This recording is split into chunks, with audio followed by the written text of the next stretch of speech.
कल्पना कीजिए, एक ऐसी जगह जहां दुनिया के अलग अलग देशों से छात्र सिर्फ पढ़ने के लिए हजारों किलोमीटर का सफर तय करके आते थे। एक ऐसी लाइब्रेरी जिसमें लाखों किताबें थीं। और फिर एक दिन सब कुछ आग में जल गया। कहा जाता है कि उस आग की लपटें कई महीनों तक बुझी ही नहीं। लेकिन सबसे बड़ा सवाल आज भी वही है, क्या सच में नालंदा विश्वविद्यालय को जलाया गया था? अगर हाँ, तो किसने? और आखिर उस दिन ऐसा क्या हुआ जिसने भारत के सबसे महान ज्ञान केंद्र को हमेशा के लिए इतिहास बना दिया? आज हम किसी कहानी की नहीं, बल्कि इतिहास के सबसे परे ज्ञान विनाश की बात करेंगे। जब भी हम किसी यूनिवर्सिटी की बात करते हैं, हमारे दिमाग में क्लासरूम, प्रोफेसर और एग्जाम आते हैं। लेकिन नालंदा इन सबसे कहीं आगे था।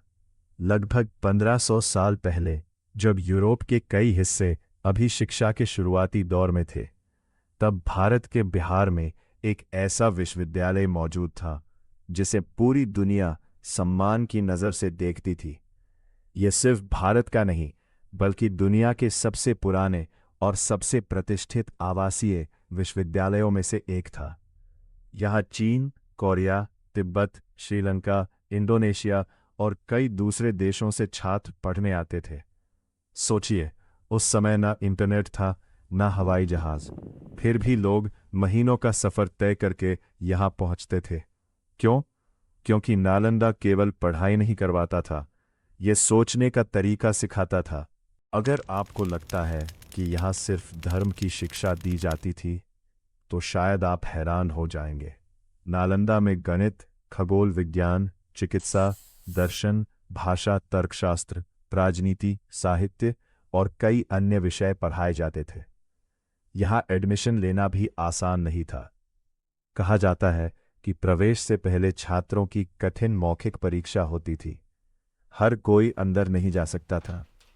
यानी आज जिस तरह लोग आईआईटी या एम्स में दाखिले का सपना देखते हैं, उस दौर में लोग नालंदा पहुंचने का सपना देखते थे। लेकिन इतिहास हमेशा एक जैसा नहीं रहता।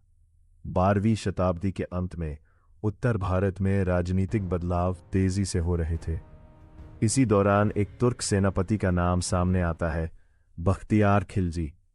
कई ऐतिहासिक स्रोतों के अनुसार उसके आक्रमण के दौरान नालंदा विश्वविद्यालय को भारी नुकसान पहुंचा और विशाल पुस्तकालय में आग लगा दी गई। ये घटना इतिहासकारों के बीच अध्ययन और चर्चा का विषय रही है। अलग अलग स्रोत कुछ विवरणों में अलग बात कहते हैं, लेकिन इस बात पर व्यापक सहमति है कि उस दौर के आक्रमणों के बाद नालंदा का पतन तेज हो गया। सोचिए, जिस जगह पर सदियों से ज्ञान इकट्ठा हो रहा था, वो कुछ ही समय में खंडहर बन गई। और उसके साथ शायद ऐसी हजारों पांडुलिपियां भी हमेशा के लिए खो गईं, जिन्हें आज हम कभी पढ़ नहीं पाएंगे। आपने शायद यह दावा सुना होगा कि नालंदा की लाइब्रेरी 3 महीने तक जलती रही। लेकिन यहाँ रुककर एक ज़रूरी बात समझना ज़रूरी है। यह दावा लोकप्रिय है, लेकिन इसके लिए प्रत्यक्ष समकालीन प्रमाण बहुत सीमित है।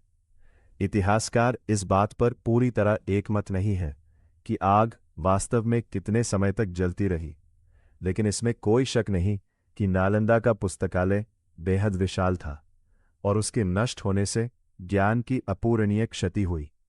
यानी कभी-कभी इतिहास में सबसे दिलचस्प बातें वही होती है जिनका जवाब आज भी पूरी तरह साफ नहीं है।